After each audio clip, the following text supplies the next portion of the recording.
Dobrodošli v Benetke, mesto, kjer se prepletajo kamen, voda in umetnost. To je mesto ljubezni, mask in pa neskončnih skrivnosti. In v tem videu se bomo sprehodili skozi Benetke.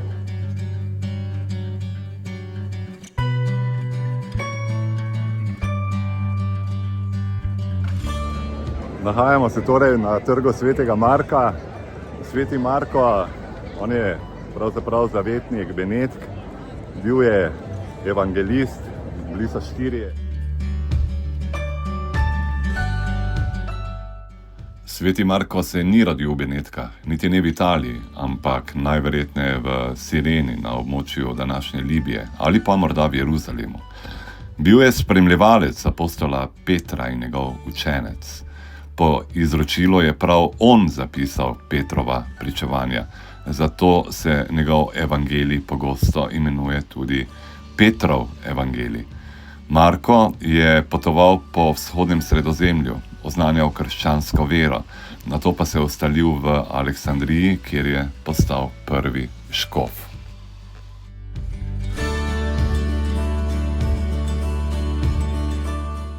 V Aleksandriji je Marko zgradil močno krščansko skupnost, kar pa ni bilo po volji poganskim domačinom. Leta 68 so ga mučili, vlekli so ga po ulicah mesta, dokler ni izdihnil. Pokopali so ga v Aleksandriji, kjer so mu kmalu zgradili cerkev, ki je postala eno najpomembnejših središč zgodnjega krščanstva.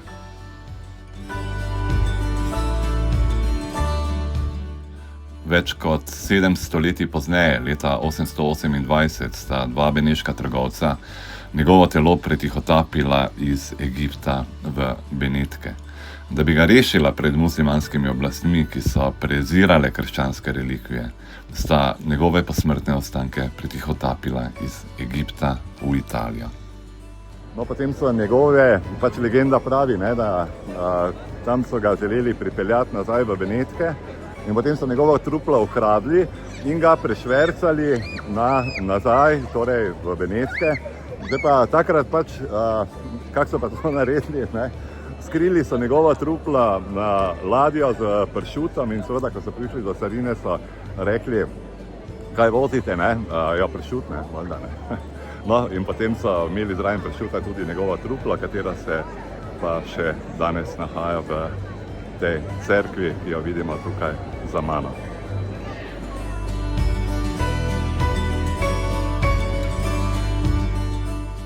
Benečani so nad njegovimi relikvijami postavili veličastno baziliko Svetega Marka, ki še danes stoji kot srce mesta. Marko je postal zavetnik Benetk, njegov simbol, lev s knjigo, pa je postal znak moči in svobode republike. Tako mesto, v katerem sam nikoli ni bil, že več kot tisočletje diha v znamenju njegovega imena.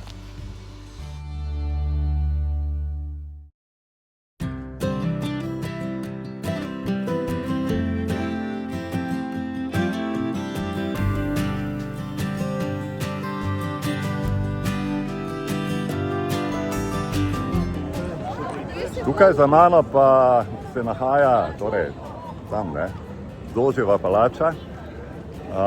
Zgrajena bila v 9. stoletju, ampak to obliko, ki jo sedaj vidimo, izhaja iz časa gotike, 14. 15. stoletje. Torej, tukaj je bil Doč, glavar Benetk.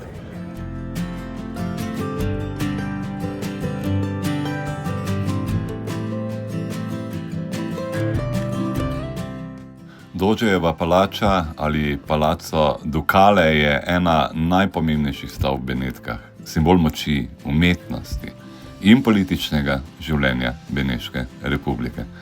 Palača, kakršno danes vidimo, izhaja predvsem iz 14. in 15. stoletja, čeprav je lokacija stavbe v uporabi že od 9. stoletja, ko je bil na tem mestu grad oziroma utrdba. Arhitekturno je palača kombinacija beneške gotike z elementi renesančne prenove. 3 velika krila so bila dodana sproti, da bi ustrezala vedno večjim potrebam oblasti, sodstva, uprave in javnega življenja.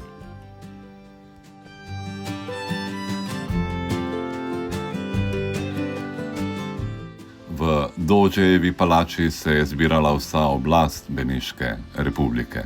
Tukaj je sedež Doža, torej vodje, mestnega sveta, kraljevskih in državnih svetov, sodišč in celo zaporov. Slavnostne dvorane, kot je Veliki svet ali Velika dvorana sveta, so bile prostor, kjer so se odločali o najpomembnejših zakonih in usodih države. Notranjost palače krasi bogata zbirka umetnosti. Tintoretto, Veronese, Carpaccio, Tician, to so dela, ki ne kličejo zgolj pozornosti zaradi svojega lepotnega učinka, ampak tudi zaradi simbolike, moči in predvsem prestiža Benetk.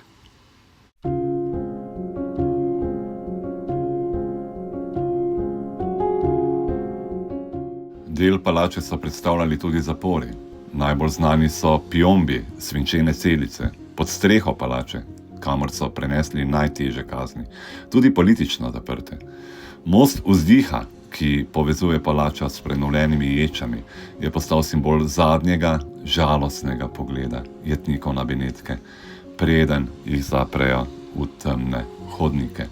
In prav v teh ječah je bil zaprt tudi Giacomo Casanova, eden najbolj znanih zapornikov, ki je iz Dožejeve palače uspel pobegniti. Njegov pobeg je ena najbolj legendarnih zgodb mesta. O Casanovi pa vemo, bil je ljubimec, pustolovec, pa tudi zapornik, torej v piombi.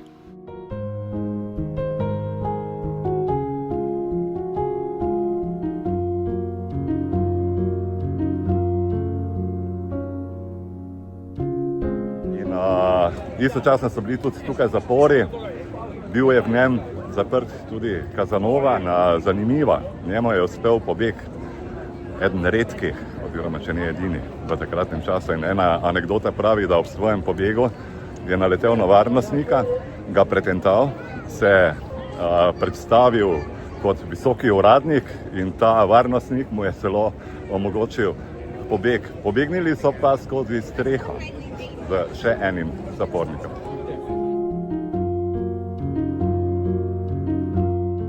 Casanova se je rodil leta 1725 v Benetkah. Bil je pustolovec, pisatelj, diplomat, vohun in slaven zapeljivec, katerega ime je postalo sinonim za ljubezenske avanture.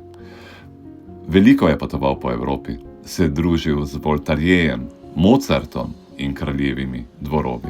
Ob tem pa pisal spomine, ki veljajo za eno najboljših pričevanj 18. stoletja.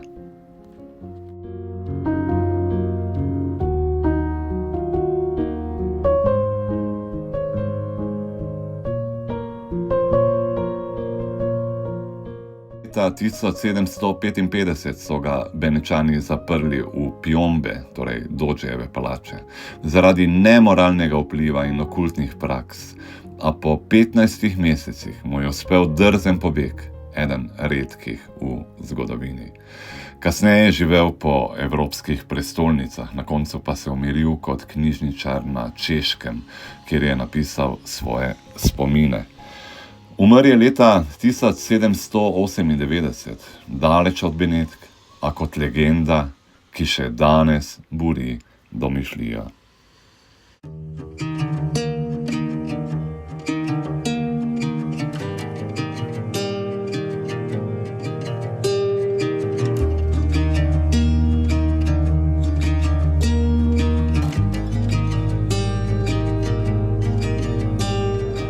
Tukaj za mano je pa ta slavna kavarna St. Florian iz leta 1720 celo odprta dalje.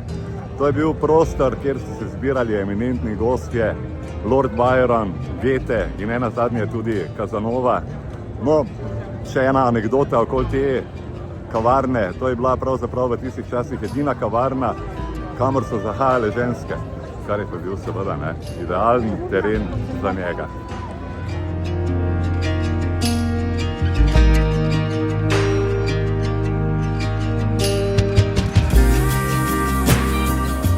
sem bil prvič v Benetkah, to je bilo leta 1996.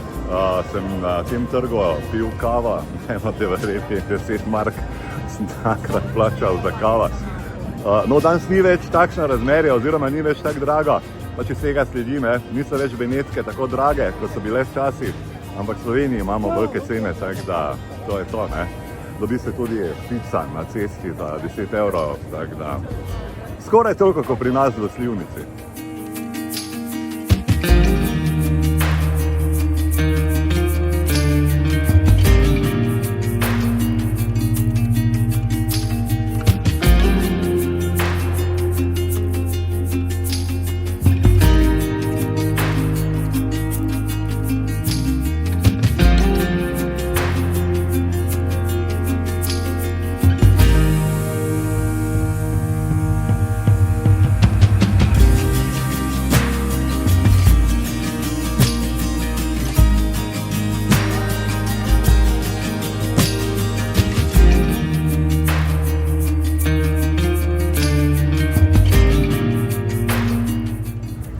Tako je to, prišli smo do konca videa današnjega.